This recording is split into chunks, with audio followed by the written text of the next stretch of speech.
ಪರಿಶುದ್ಧವಾಗಿದ್ದು ಈ ಪರಿಸರ. ಮಾನವ ತನ್ನ ಸ್ವಾರ್ಥಕ್ಕಾಗಿ ಅದನ್ನು ಕಲುಷಿತಗೊಳಿಸಿದ. ದಟ್ಟ ಹೊಗೆ ಬಿಡುವ ವಿಷ ರಾಸಾಯನಿಕಗಳೇ ತುಂಬಿರುವ ಕಾರ್ಖಾನೆಗಳು ಕಾಡೊಳಗೆ ಪ್ರತ್ಯಕ್ಷವಾದವು. ವನ್ಯಜೀವಿಗಳು ದಿಕ್ಕಾಪಾಲಾದವು. ನಗರಗಳಲ್ಲಿನ ಜನಸಂಖ್ಯಾ ಸ್ಫೋಟ ಕಾರಣ ಅಲ್ಲಿನ ಪವಿತ್ರ ಮತ್ತು ಶುದ್ಧ ನದಿ ಸಮುದ್ರ ದಡಗಳು ಪ್ಲಾಸ್ಟಿಕ್ ಹಾಗೂ ಇನ್ನಿತರ ರಾಸಾಯನಿಕ ಮಲಿನ ವಸ್ತುಗಳಿಂದ ತುಂಬಿ ಕೊಳಚೆ ಮತ್ತು ವಿಷಹನಿಗಳಾಗಿ ಅವುಗಳು ಬದಲಾಗಿ ಜನರ ಮತ್ತು ಪ್ರಾಣಿ ಪಕ್ಷಿಗಳ ಸಾವು ನೋವು ಅನಾರೋಗ್ಯಕ್ಕೂ ಅವುಗಳು ಕಾರಣವಾದವು. ವಿಕಿರಣದ ಪರಿಣಾಮ ಕೆಲವು ಪಕ್ಷಿ ಪ್ರಭೇದಗಳೇ ನಾಶವಾಯಿತು. ಜನರೇ, ಪರಿಸರವು ಸ್ಮಶಾನವಾಗುವ ಮುನ್ನ ಪರಿಸರ ಸಂರಕ್ಷಣೆಯ ಬಗ್ಗೆ ಹೇಗೆಂಬುದನ್ನು ದೀರ್ಘವಾಗಿ ಆಲೋಚಿಸೋಣ. ತಾಪಮಾನವನ್ನು ಸಮತೋಲನದಲ್ಲಿಡಲು ನಮ್ಮ 3 ಕೇರಿ ನಗರಗಳಲ್ಲಿ ಸಾಧ್ಯವಾದಷ್ಟು ಗಿಡ ನೆಡೋಣ.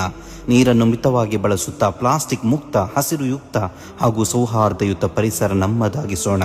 ನಮ್ಮವರಿಗೆ ನೀಡುವ ಉಡುಗೊರೆಗಳು ಗಿಡಗಳಾಗಿರಲಿ. ಸಾಧ್ಯವಾದಷ್ಟು ಕಸದ ತೊಟ್ಟಿಗಳನ್ನು ಬಳಸುತ್ತಾ ಕಸದಿಂದಲೇ ಪರಿಸರ ಸಂರಕ್ಷಣೆಗೊದಗುವಂತಹ ಸಂಶೋಧನೆಗಳನ್ನು ಆಲೋಚಿಸಬಾರದೇಕೆ?